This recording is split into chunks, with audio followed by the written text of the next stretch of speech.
Hey everybody, howdy. How is everybody doing? Are you good? Are you good? Are you good? Welcome. Or welcome back if you're new here. My name is Helga Ntale and I just happen to love you, dear homemaker. Yes, I do. I have my notes right here. The big question today is it's not a question, it's a statement. Sorry. The three things you need to the three things that you need to gain a sense of control in your marriage. So control is one of those things that people like, okay, and unfortunately some people can become control freaks, okay. They micromanage. Yeah, I feel like as wives we have tendencies to do that. You kind of micromanage your husband, you micromanage your children. We have tendencies to be control freaks, okay. We want everything to go our way. We think we're the ones that are brilliant. Actually, today we have been in a Q&A session with the stay-home moms, and in the group one of them said, because we're making, just in case you don't know, we're making 1 million in 90 days. That's the program that we're having.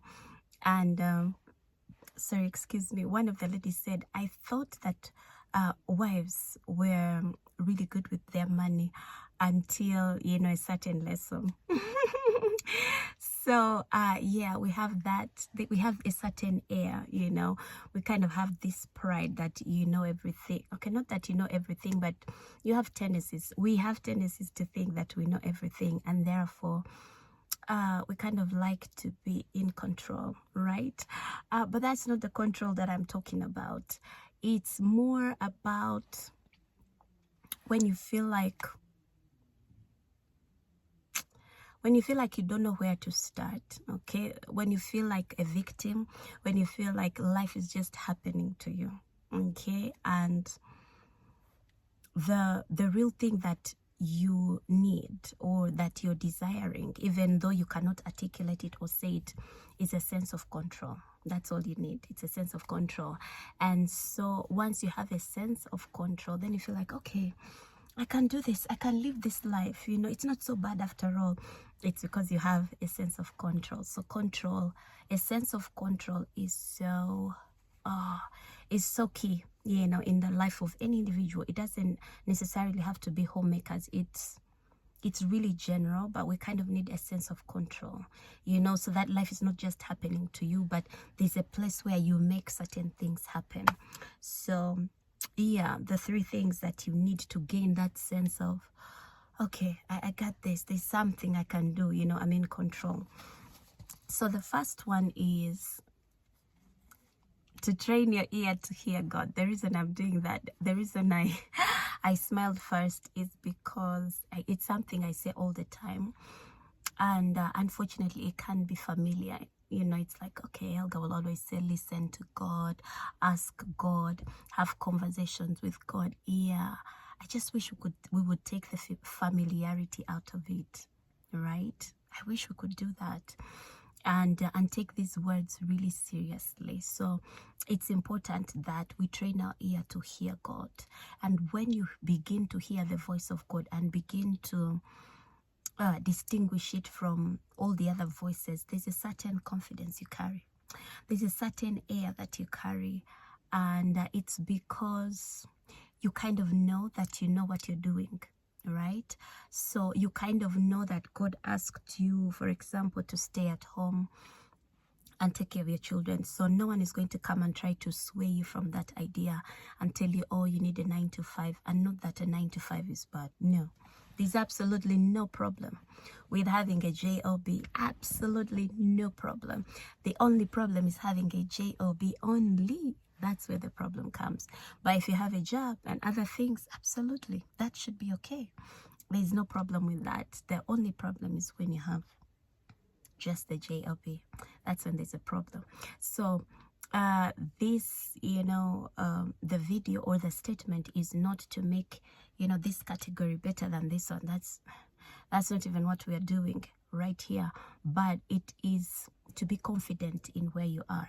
you know, to be confident and know that God has asked me to do this. I'm in a season of staying home and raising my children, because, you know, it's something that God has told me, you know, it's a season to do that. So one of the ways that we gain a sense of control is when we hear and we are sure we can distinguish the voice of God. So that's number one. Number two is to actually take good care of yourself. Yeah, take good care of yourself. You can't be wearing torn clothes, faded clothes, what's that thing called, the wrapper, the kalesu. You're covering your hair with that net or with that big thing. I can't remember its name. What's the name? What's that name? My God, because that thing just you know, it irks me. So yeah, you can't be having that. You didn't shower, you only shower once a day, you only shower in the evening because people are coming. Sometimes you don't even shower. You can't just be looking terrible when you're at home just because you stay at home.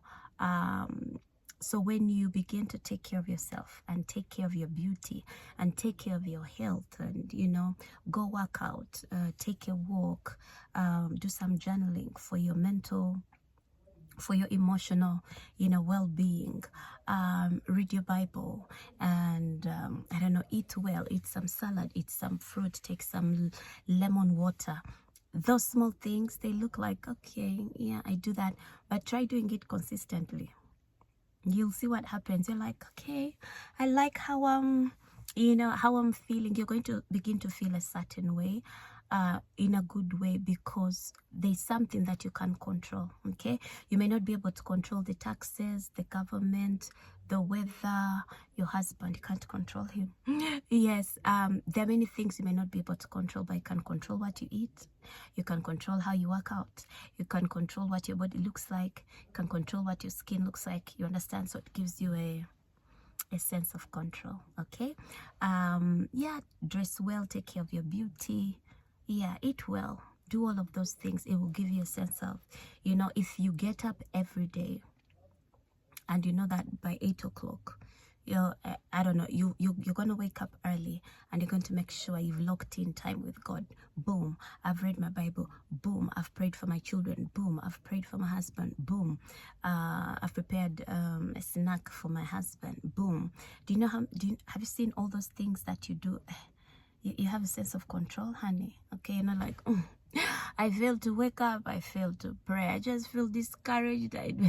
My husband left me in bed, I don't even feel like taking a shower. There's no control there. There's no control, and that means that it's going to become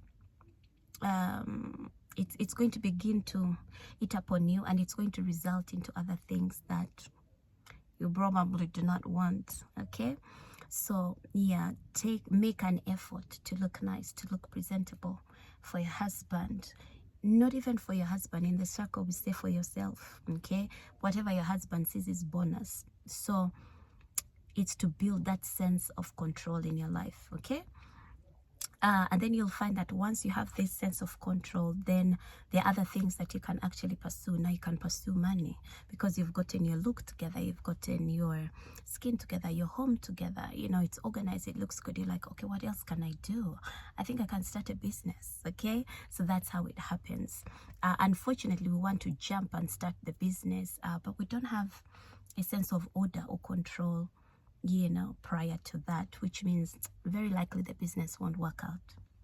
Yeah, very likely it won't. So another thing, the third one, so the first one was to train your ear to hear God so that you gain confidence. Okay, automatically hearing God equals confidence. Check, automatic. Okay, number 2 is take good care of you. Okay, number 3 is get a life. You can't be on social media scrolling and hoping and wishing. Baby, go get a life. Okay, there are things you're passionate about. There are things that you love.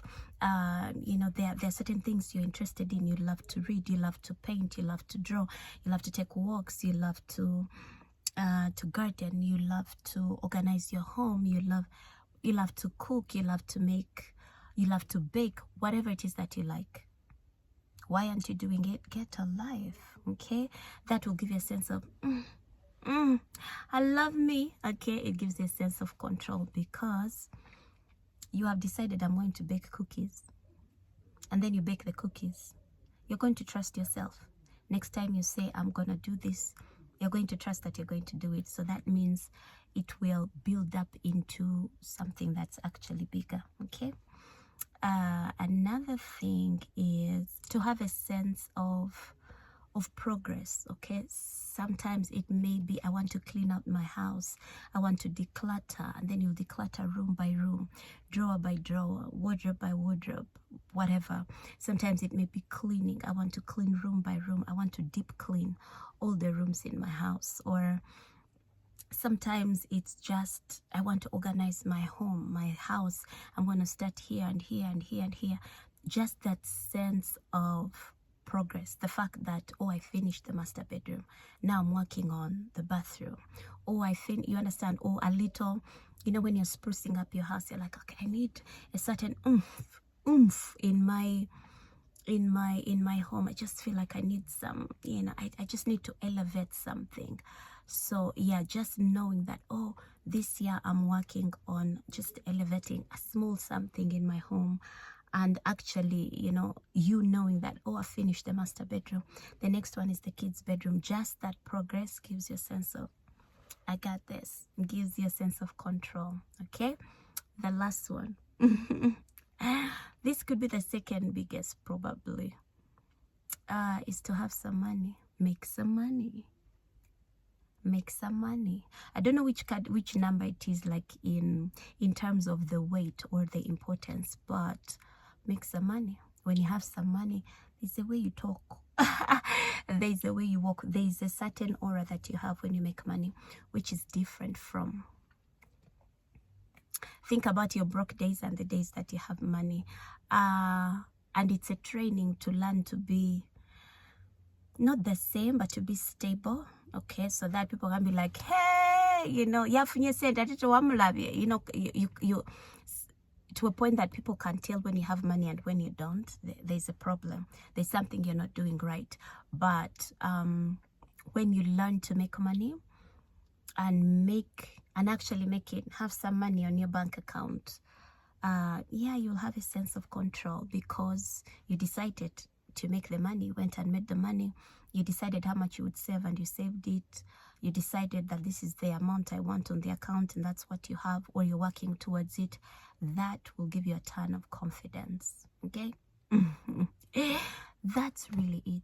That's really it. I love you and I'll see you in the next video. I'm hoping and praying that you work on some of those elements, if not all, so that you kind of up the game of feeling a sense of control in your life and in your marriage. Notice that I didn't say anything about the man or the marriage or whatever, but these things that I mentioned will give you a sense of control, and you will begin a good sense of control, and you'll begin to exude that even in the marriage. You'll kind of feel like, but I'm a good wife, you know, and you'll begin to do things that good wives do, okay? And you'll begin to pursue them. You'll begin to want to do more, to do better, to become better, not necessarily for the man, but because of God, okay? You would want to be the best that you can be because those are your dealings with God, okay? So yeah, that's really it. I love you. I'll see you in the next video. Bye.